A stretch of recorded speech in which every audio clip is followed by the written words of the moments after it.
तो नमस्कार दोस्तों, जैसा कि आज 6 मार्च और 6 मार्च को आपका एसएससी सीजीएल टायर 2 का दोस्तों आपका पेपर 1 का एग्ज़ाम समाप्त हो गया है।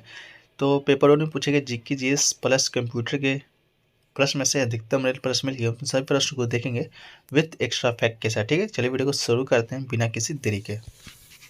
वो पूछा गया था पुष्यमित्र ने कौन से वंश की नींव रखी थी। ठीक है, तो ये दोस्तों आपसे पूछा गया था पुष्यमित्र ने कौन से वंश की नींव रखी थी।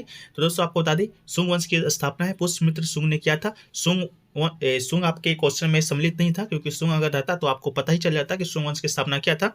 तो ये दोस्तों आपका नहीं था। ठीक है, तो शुंग वंश आपका इसका राइट आंसर हो जाएगा। पुष्यमित्र शुंग की बात करेंगे तो ये एक आपका ब्राह्मण था। पुष्यमित्र अंतिम राजा मौर्य बृहदत्त का सेनापति था। इसके अलावा उन्होंने 184 ईसा पूर्व में बृहदत्त की हत्या जो कि कर दी थी।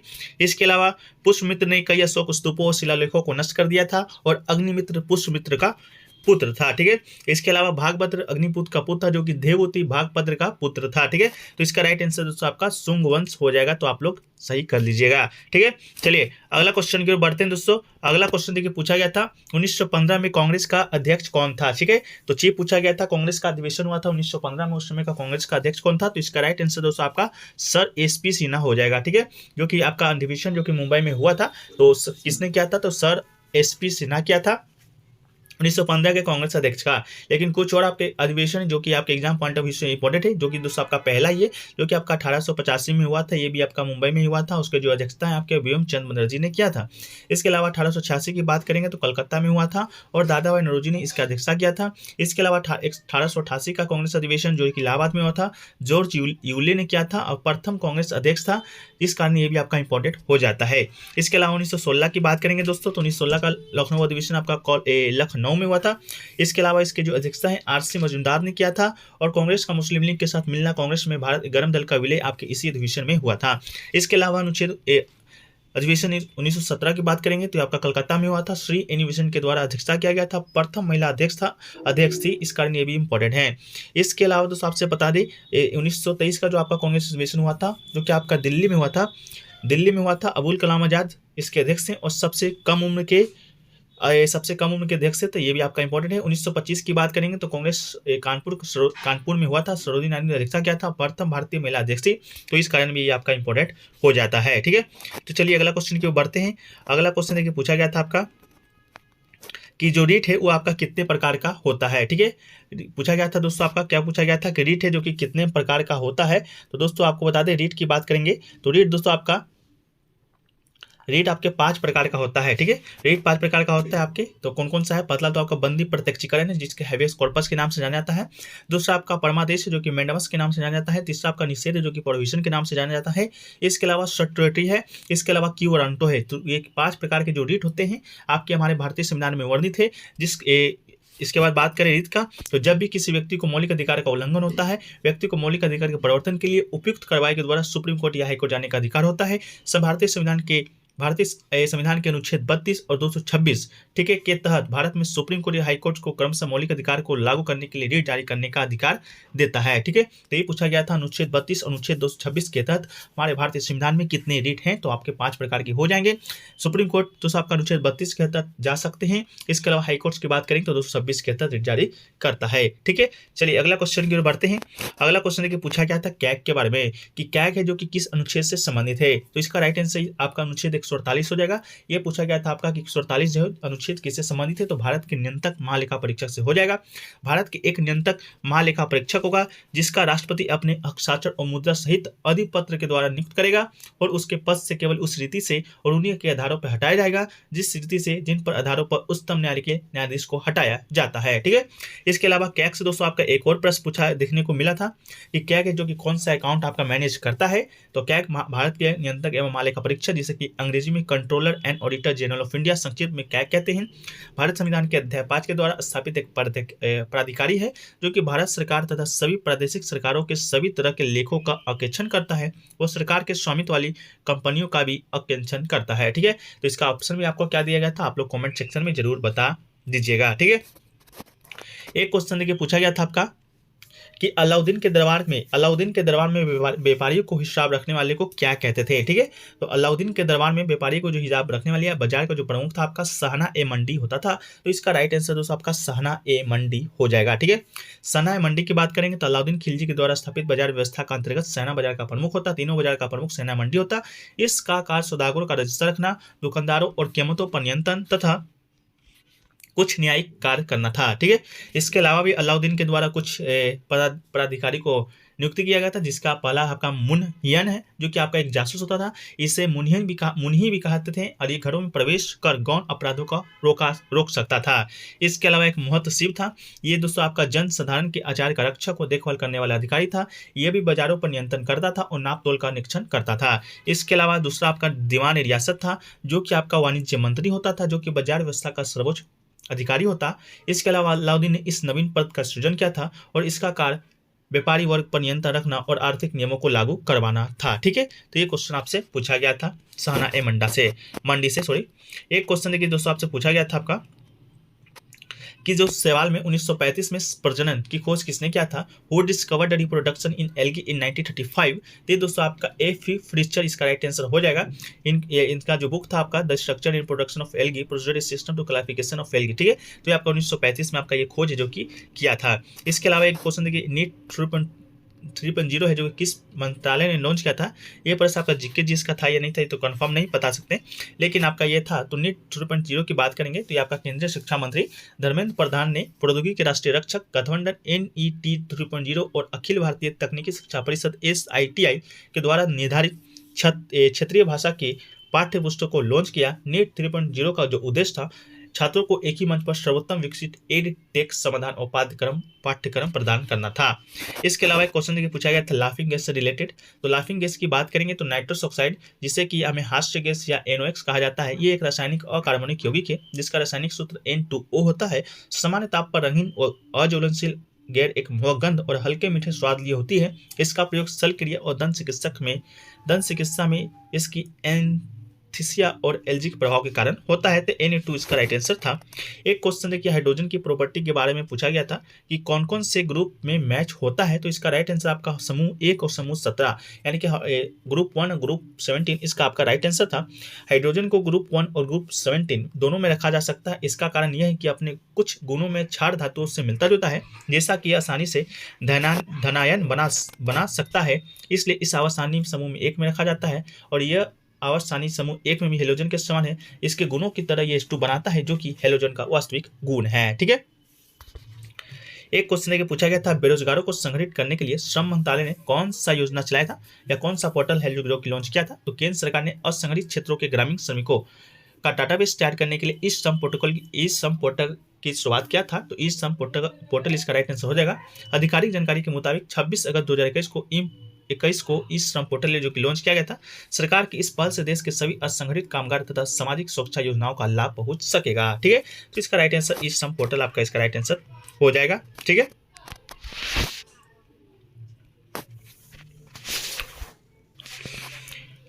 एक क्वेश्चन दोस्तों आपका कॉप से रिलेटेड प्रश्न आपका आया था कथन से रिलेटेड, जिसमें आपको 3 कथन दिया गया था। पहला कथन आपका दिया गया था कोप 28 जो कि दिल्ली में होगा। ठीक है, ये आपका कथन था जो कि ये आपका गलत था। कोप 28 की बात करेंगे दोस्तों तो 2023 में आपका संयुक्त अरब अमीरात के द्वारा जलवायु परिवर्तन पर संयुक्त राष्ट्र फ्रेमवर्क कन्वेंशन पार्टियों के द्वारा आपका मेजबानी करेगा। तो कौन संयुक्त राज्य अमीरात करेगा, जो कि दोस्तों आपका बिल्कुल गलत था। पहला ये ऑप्शन आपका दिल्ली में दिया गया था। ठीक है, कोप 28 की बात करेंगे दोस्तों तो इसका घोषणा आपका कर दिया गया था, जो कि संयुक्त राज्य अमीरात के द्वारा मेजबानी करना था।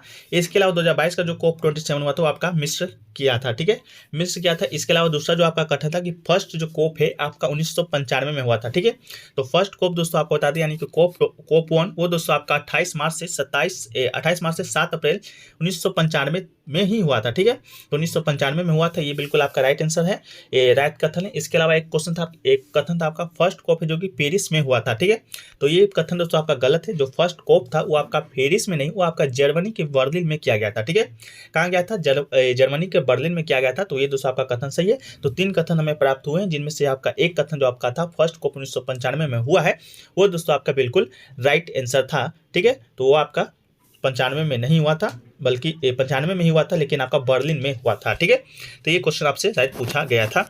एक क्वेश्चन देखिए पूछा गया था आपका आरबीआई से रिलेटेड कोई क्वेश्चन आपसे पूछा गया था, उसको हम लोग एक बार देख लेते हैं।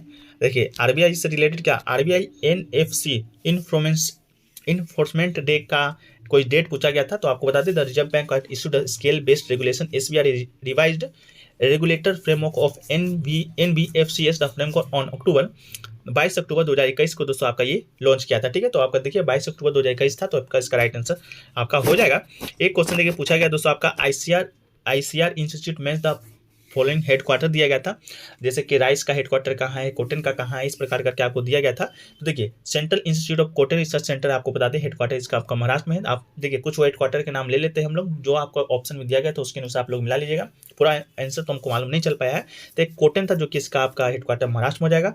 इस महाराष्ट्र में भी कहाँ, तो आपका इसका नागपुर में है। इसके अलावा नेशनल शुगर रिसर्च इंस्टीट्यूट आपका दोस्तों कानपुर में है।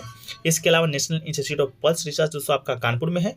इसके अलावा इंडियन एग्रीकल्चर रिसर्च इंस्टीट्यूट ये दोस्तों आपका नई दिल्ली में है। यह एक आपका शायद चावल का भी था, तो ये दोस्तों आपका उड़ीसा के कटक में है। ठीक है, तो ये अपने क्वेश्चन के अनुसार मिला लीजिएगा और हम लोग को भी बताइएगा क्या क्या क्वेश्चन है जो कि पूछा गया था। एक क्वेश्चन देखिए नेशनल गेम्स 2022 से रिलेटेड आपका प्रश्न पूछा गया था। मैच द फॉलोइंग प्रश्न आपसे पूछा गया था, मैच करना था कि किसने कितना है जो कि मेडल जीता है। ठीक है, तो यहाँ पर दोस्तों हमने टॉप 5 स्टेट का नाम लिए हैं और कितने मेडल जीते हैं उसका लिए हैं। देखिए तो पहला स्थान पे दोस्तों आपका है सर्विसेज, जो कि दोस्तों आपका 61 गोल्ड, 35 सिल्वर और 32 ब्रॉन्ज के साथ आप टोटल 128 सिल्वर जीता था, जो कि टॉप पर था। इसके अलावा दूसरा नंबर पे महाराष्ट्र था, 39 गोल्ड, 38 सिल्वर और 63 ब्रॉन्ज, टोटल आपका 140 मेडल महाराष्ट्र जीता था। इसके अलावा हरियाणा की बात करेंगे तो 38 गोल्ड, 38 सिल्वर, 40 ब्रॉन्ज के साथ 16 मेडल जीता था। कर्नाटक चौथे नंबर पर था, 27, 23, 28, 38 और टोटल आपका मेडल 88 था। इसके अलावा तमिलनाडु की बात करेंगे तो 25, 22, 27 टोटल मेडल दोस्तों आप जोड़ लीजिए आपका कितना होता है। तो ये दोस्तों आपका मेडल वाइज टैली था जो कि पूछा गया था, कौन कौन सा आपका स्टेट दिया गया था, तो आप लोग जरूर कमेंट सेक्शन में बताइएगा। इसके अलावा नेशनल गेम्स 2022 की बात करेंगे तो ये दोस्तों आपका सर्विसेज फर्स्ट स्थान पे था। ये दोस्तों आपका हुआ कहाँ था, तो गुजरात में हुआ था। गुजरात के 6 सिटीज़ में, अहमदाबाद में, गांधीनगर में, सूरत में, बड़ौदा में, राजकोट में और भावनगर में। ठीक है, तो ये दोस्तों आपका पूछा गया था। इसके अलावा दोस्तों एक दो और क्वेश्चन देख लेते हैं क्लियर। क्वेश्चन तो आपका कोई क्वेश्चन दोस्तों आपका पानी वाला प्लांट से संबंधित कोई क्वेश्चन पूछा गया था, जिसका ऑप्शन क्या क्या दिया गया था आप लोग कमेंट सेक्शन में जरूर बताइएगा। एक क्वेश्चन देखिए पूछा गया था दोस्तों आपका, देखिए एक क्वेश्चन आपका पूछा नहीं गया था ये वाला, फिर भी बहुत सारे स्टूडेंट कह रहे थे कि शायद पूछा गया है, तो ये क्वेश्चन पे थोड़ा डाउट है कि 1947 में स्वतंत्रता दिवस के अवसर पर लाल किले पर शहनाई जो कि किसने बजाया था, तो ये क्वेश्चन आपका शायद पूछा नहीं गया था। 90% कन्फर्म है, लेकिन 100% कन्फर्म आप लोग कर दीजिएगा। लेकिन इसका राइट आंसर हम बता देते हैं, बिस्मिल्लाह खान आपका इसका राइट आंसर हो जाएगा। बिस्मिल्लाह खान 1515 को 1947 को लाल किले पर शहनाई जो कि बजाया था। अपने वाद्य यंत्र के साथ राष्ट्र का अभिनंदन करने वाले वो पहले भारतीय थे, क्योंकि दोस्तों हमें उस समय आपका आज़ादी है जो कि मिला था। ठीक है, तो ये क्वेश्चन शायद आपसे पूछा नहीं गया था, फिर भी हमने आपको डिस्कस जो कि कर दिया है। अगर पूछा गया होगा तो ठीक है, नहीं पूछा गया होगा तो मेमोरी बेस्ड क्वेश्चन के तौर पर आप लोग इसे याद रखिएगा। ठीक है, इसके अलावा दोस्तों आपका लगभग एक क्वेश्चन देखिए पूछा गया था प्रीत कर्मी से, प्लेटिल माइनेट से कोई क्वेश्चन शायद आपका पूछा गया था। क्वेश्चन तो क्लियर नहीं मिल पाया है, तो आप लोग जरूर कमेंट सेक्शन में बताइएगा जो लोग भी एग्जाम देकर आ रहे हैं। एक क्वेश्चन देखिए दोस्तों आपका पूछा गया था, पीरियोडिक टेबल के एलिमेंट का नाम था जो कि सर्बियम, उसका एटॉमिक नंबर पूछा था सर्बियम का, तो इसका राइट आंसर दोस्तों आपको बता दें 106 इसका राइट आंसर था। स्टूडेंट कह रहे थे 106 था, आप लोग कंफर्म कर दीजिएगा सर्बियम का एटॉमिक नंबर पीरियोडिक टेबल में। इसके अलावा दोस्तों देखिए पूछा गया था कंट्रोल प्लस डब्ल्यू से रिलेटेड कोई क्वेश्चन आपका पूछा गया था कि एमएस वर्ड में कंट्रोल प्लस डब्ल्यू का उपयोग क्या किस लिए करते हैं। तो कंट्रोल प्लस डब्ल्यू का जो उपयोग है दोस्तों आपका एमएस वर्ड में दस्तावेज को बंद करने के लिए एक शॉर्टकट कुंजी है। ठीक है, तो अगर आपका क्वेश्चन इस प्रकार आया होगा कि एमएस वर्ड में दस्तावेज को बंद करने के लिए एक शॉर्टकट कुंजी कौन सा है, तो ये दोस्तों आपका कंट्रोल प्लस डब्ल्यू है जो कि इसका राइट आंसर हो जाएगा। तो दोस्तों कुछ और शॉर्टकट कुंजी है जो कि दोस्तों आपके आगे आने वाले एग्जामों के लिए इंपॉर्टेंट है। वो दोस्तों है आपका कंट्रोल ओ, जो कि दोस्तों आपका एक दस्तावेज खोलने के लिए काम आता है। इसके अलावा एक नया दस्तावेज बनाने के लिए कंट्रोल प्लस एन का उपयोग करते हैं। दस्तावेज को सेव करने के लिए कंट्रोल प्लस एस का उपयोग करते हैं। दस्तावेज बंद करने के लिए दोस्तों आपका कंट्रोल प्लस डब्ल्यू का उपयोग करते हैं, जो कि दोस्तों आज के आपके एग्जाम में पूछा गया था। इसके अलावा चयनित सामग्री को क्लिप बोर्ड से कट करना है तो आपका कंट्रोल प्लस एक्स का उपयोग करते हैं। चयनित सामग्री को क्लिप बोर्ड में कॉपी करना है कंट्रोल प्लस सी का उपयोग करते हैं। इसके अलावा क्लिक बोर्ड में पेस्ट करना है तो Ctrl+V का उपयोग करते हैं। और सभी दस्तावेज सामग्री को सिलेक्ट करना है तो Ctrl+A का। इसके अलावा टेक्स्ट को बोल्ड करना है तो Ctrl+B का उपयोग करते हैं। इसके अलावा टेक्स्ट को इटैलिक करने के लिए आपका Ctrl+L का। टेक्स्ट में अंडरलाइन फॉर्मेट लगाने के लिए Ctrl+U का। इसके अलावा फ़ॉन्ट का एक आकार 1 पॉइंट कम करना हो तो Ctrl+ये वाला ब्रैकेट यूज़ करते हैं। एक पॉइंट बढ़ाना है तो Ctrl+ये वाला ब्रैकेट यूज़ करते हैं। इसके अलावा टेक्स्ट को केंद्रित करने के लिए आपका Ctrl+E को। इसके अलावा टेक्स्ट को बाईं ओर अलाइन करने के लिए आपका Ctrl+L का उपयोग करते हैं। टेक्स्ट को दाईं ओर अलाइन करने के लिए आपका Ctrl+R का उपयोग करते हैं। इसके अलावा कमांड रद्द करने के लिए आपका ESC का उपयोग करते हैं। और पिछली क्रिया को अंडो करने के लिए Ctrl+Z का प्रयोग करते हैं। इसके अलावा यदि संभव हो तो पिछली क्रिया को रीडू करने के लिए दोस्तों आपका Ctrl+Y और दस्तावेज विंडो को परिभाषित करने के लिए Ctrl+Alt+S का उपयोग करते हैं। इसके अलावा दस्तावेज विंडो को विभाजन को हटाने के लिए Alt+Shift+C या Ctrl+Alt+S का उपयोग जो कि करते हैं। तो ये कुछ शॉर्टकट कुंजी थी जो कि दोस्तों आपके कल के एग्जाम के लिए इंपॉर्टेंट है। ठीक है, चलिए अगला जो क्वेश्चन देखिए पूछा गया था, एक क्वेश्चन आपका Alt+F4 से संबंधित कोई क्वेश्चन पूछा गया था। तो माइक्रोसॉफ्ट विंडोज़ में किसी भी प्रोग्राम को चलाने के दौरान अगर Alt+F4 को दबाया जाता है तो कंप्यूटर को वर्तमान में एक्टिव प्रोग्राम को बंद करने के लिए एक कमांड जारी की जाती है। यदि कोई प्रोग्राम खुला नहीं है, आप डेस्कटॉप पर हैं, Alt+F4 दबाने पे शट डाउन विंडो है जो कि खुल जाता है। तो ये आपका पूछा गया था। ठीक है, एक क्वेश्चन देखिए पूछा गया था फ्लश ड्राइव है जो कि किसको बोलते हैं। तो फ्लश ड्राइव एक छोटा सा अल्ट्रा पोर्टेबल स्टोरेज डिवाइस है जो कि ऑप्टिकल ड्राइव या पारंपरिक हार्ड ड्राइव के विपरीत होता है। वैकल्पिक रूप से इसे यूएसबी फ्लैश ड्राइव या data stick, pen drive, memory unit, keychain drive, thumb drive के रूप में जाना जाता है। जंप ड्राइव एक प्रकार का पोर्टेबल स्टोरेज डिवाइस है। ठीक है, तो इससे संबंधित क्या ऑप्शन आया था आपको, तो आप लोग कमेंट सेक्शन में जरूर बताइएगा। ठीक है, ठीक है, एक कुछ शॉर्टकट कुंजी और है जो कि दोस्तों यहाँ से आपका जो प्रश्न जो कि पूछा गया था, एक तो आपका 38 नंबर का जो शॉर्टकट कुंजी है Alt+F4, ये दोस्तों आपका पूछा गया था, क्लोज द एप्लीकेशन इसका काम आता है। इसके अलावा एक आपका A41 है जो कि आपका Alt+Enter है, ये पूछा गया था to view properties of the selected item. ठीक है, तो इसके लिए दोस्तों आपका पूछा गया था 38 और 41। इसके अलावा Ctrl+Home का उपयोग दोस्तों आपका go to start of document के लिए करते हैं। Ctrl+Int का उपयोग आपका go to in the document के लिए करते हैं। Ctrl+F4 का प्लस एक्टिव फाइल को क्लोज करने के लिए। इसके अलावा Ctrl+F4 का उपयोग आपका क्लोज एप्लीकेशन के लिए। इसी प्रकार से कुछ और आपके हैं ये शॉर्टकट की हैं जो कि आपको हम PDF प्रोवाइड कराएंगे तो उसमें शामिल कर देंगे। PDF टेलीग्राम पे मिल जाएगा, तो लिंक डिस्क्रिप्शन में दिया गया है, तो आप लोग जाकर वहाँ से एक बार ज्वाइन हो जाइएगा। एक क्वेश्चन देखिए पूछा गया था, जीमेल में अगर ईमेल आने पर मान लीजिए कोई आपको ईमेल भेजता है, फिर से आपको उसको वापस भेजना है, ओरिजिनल सेंडर को भेजने के लिए क्या करेंगे।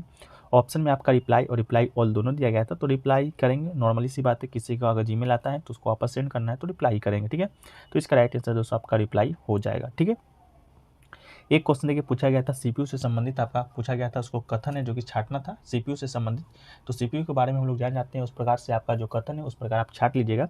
तो देखिए CPU का जो फुल फॉर्म पहले होता है उसको हम देख लेते हैं, सेंट्रल प्रोसेसिंग यूनिट होता है तथा सामान्यतः इसे CPU या सेंट्रल प्रोसेसर या मेन प्रोसेसर इत्यादि के नाम से जाना जाता है। ये कंप्यूटर के मदरबोर्ड के चिप के रूप में दिखाई देता है। ये कंप्यूटर के अनुप्रकरण को नियंत्रित करने का कार्य करता है। कंप्यूटर में सभी फंक्शन या प्रोसेस CPU के द्वारा ही संभव होते हैं और प्रत्येक ऑपरेशन जो आप अपने कंप्यूटर पर करते हैं ये CPU के द्वारा ही प्रोसीड होता है, इसलिए CPU को कंप्यूटर का दिल और दिमाग भी कहा जाता है। ठीक है, यदि जब हम कंप्यूटर में किसी टास्क के लिए कमांड देते हैं या सॉफ्टवेयर के जो इंस्ट्रक्शन देते हैं तो CPU उन निर्देशों को ऑर्गेनाइज या संचालन करता है। मतलब यह है कि एक यूजर तथा सॉफ्टवेयर दोनों के लिए द्वारा दिए गए निर्देशों का पालन तथा संचालन करता है। ठीक है, तो इनमें से अगर आप हमें आशा है कि आपको इसका उत्तर जो कि मिल गया होगा कौन सा कथन आपका गलत है। ठीक है, एक क्वेश्चन देखिए पूछा गया था दोस्तों आपका ALU से संबंधित कोई क्वेश्चन पूछा गया था। ठीक है, ALU इससे क्या प्रश्न आपसे पूछा गया था आप लोग बताइएगा। ALU का जो फुल फॉर्म जिससे आपका होता है अरिथमेटिक लॉजिक यूनिट तथा कंट्रोल यूनिट के होता है, तो इससे संबंधित क्या प्रश्न पूछा गया था आप लोग बताइएगा। ठीक है, एक क्वेश्चन देखिए कोई पूछा गया था जिसका जो राइट आंसर था आपका OCR था। ठीक है, इसका राइट आंसर आपका OCR था।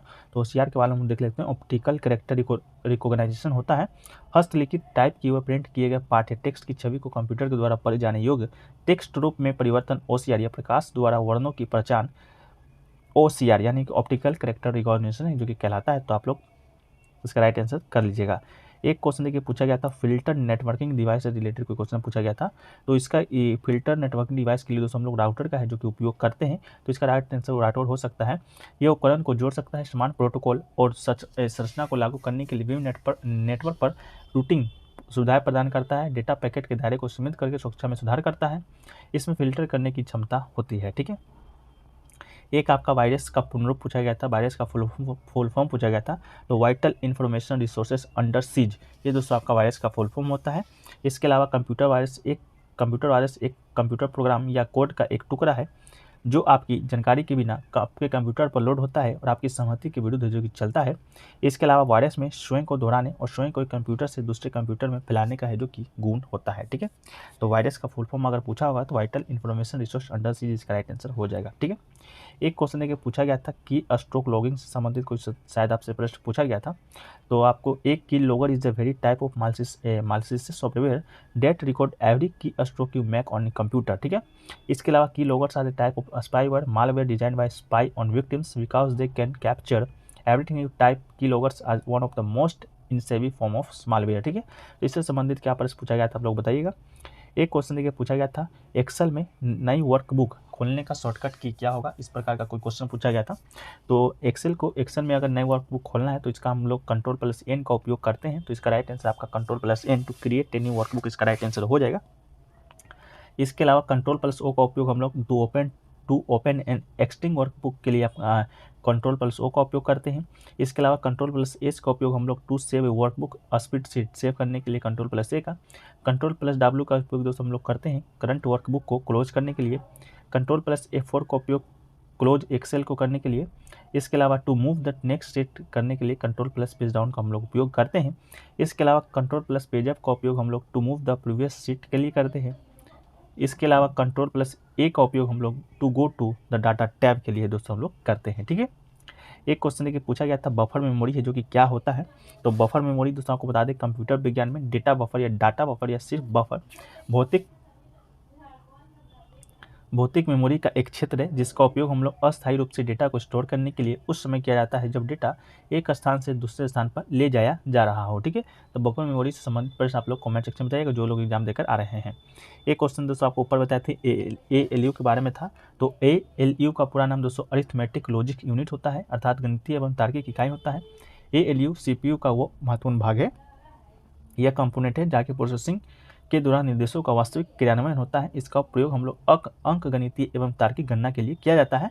तो आप लोग कमेंट सेक्शन में जरूर बताइएगा ALU से क्या संबंध है, प्रश्न है जो कि आपको देखने को मिला था। ठीक है, एक प्रश्न देखिए दोस्तों आपसे एक और प्रश्न गया है, ये पूछा गया था where does malware typical hide. ठीक है, तो malware is usually distribute through the malicious website image and software. Malware can also hidden in the अंदर files such a image document files और even in seemingly innocuous files such a extra file. ठीक है, तो ये आपका malware typical hide से संबंधित प्रश्न है जो कि आपके एग्जाम में आज पूछा गया था। ठीक है, तो ये सभी प्रश्न दोस्तों आपके आज के एग्जाम में पूछे गए हैं।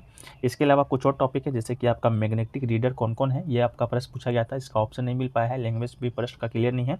इसके अलावा एक प्रश्न आपका कैचेस मेमोरी से भी प्रश्न देखने को मिला था, एक रूटर के फंक्शन पर कोई क्वेश्चन था जो कि आपको देखने को मिला था। तो ये सभी प्रश्न आपके आज के शिफ्ट में पूछे गए हैं। ठीक है, इसके अलावा दोस्तों हम लोग देखें आज का रिव्यू था जो कि दोस्तों आपका कैसा था, तो स्टूडेंट के द्वारा भेजा गया है वो हम लोग देख लेते हैं। मैथ का जो पोर्शन था दोस्तों आपको इजी बताया गया है। इसके अलावा प्रोबेबिलिटी से आपका एक नया क्वेश्चन देखने को मिला था। इसके अलावा स्टैटिक्स की बात करें तो both made one direct and one formula से आपका स्टैटिक्स से एक प्रश्न था, सेल्स कैलकुलेटिव था आपका।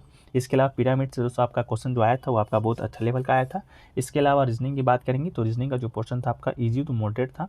दो क्वेश्चन दोस्तों आपका दो moderate question of statement assumption से दो मॉडरेट क्वेश्चन था, दो डाटा इन्फोसिएंसी क्वेश्चन था। इसके अलावा सीटिंग अरेंजमेंट से असेसमेंट टाइप का क्वेश्चन था दो। इसके अलावा इक्वलिटी से जो क्वेश्चन आपका आया था इजी था जो कि एक क्वेश्चन था। इसके अलावा नॉन वर्बल से क्वेश्चन दोस्तों आपका आया था जो कि अच्छा था। ठीक है, इसके अलावा इंग्लिश की बात करेंगे तो चार क्वेश्चन दोस्तों आपका PQRS से था जिसमें आपका दो कन्फ्यूजिंग था और दो नॉर्मल था। इसके अलावा RC से दो कन्फ्यूजिंग क्वेश्चन था, एक क्लोज से एक क्वेश्चन था जो कि आपका कन्फ्यूजिंग था। इसके अलावा ग्रामर वोकैब की बात करेंगे तो ये दोस्तों आपका ईजी आया था।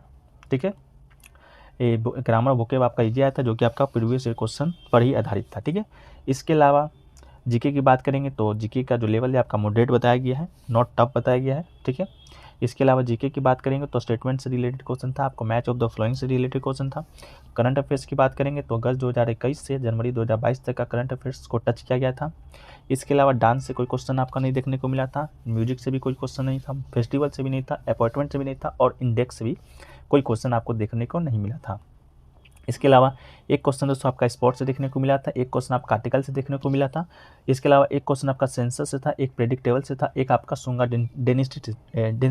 सुंगवन से था। इसके अलावा बुक और ऑथर से आपका कोई क्वेश्चन जो कि देखने को नहीं मिला था आज के शिफ्ट में। इसके अलावा कंप्यूटर की बात करेंगे तो कंप्यूटर से आपका माइक्रोसॉफ्ट वर्ड 365 से आपका प्रश्न था। वायरस और ट्रोजन से भी मैम ये प्रश्न आपको देखा गया था। इसके अलावा सीपीयू और कैचे मेमोरी से भी दोस्तों आपका प्रश्न था, रूटर से भी प्रश्न और 3 शॉर्टकट्स की था। ठीक है, तो कंप्यूटर का जो पोर्शन है आपका easier than the previous shift, मतलब पहले का जो शिफ्ट आपका 2-3 हो चुका है उससे आपका इजी पूछा गया था। इसके अलावा ओवरऑल बात करेंगे तो पेपर दोस्तों आपका आज का इजी टू मॉडरेट था, ऐसा स्टूडेंट के द्वारा भेजा गया था। ठीक है, तो चलिए वीडियो को यहीं पर समाप्त करते हैं। वीडियो अच्छा लगा वीडियो को लाइक कर दीजिएगा, चैनल पर नए होंगे चैनल को सब्सक्राइब कर दीजिएगा, नोटिफिकेशन बिल को ऑल पे क्लिक कर दीजिएगा। ठीक है, जय हिंद जय भारत।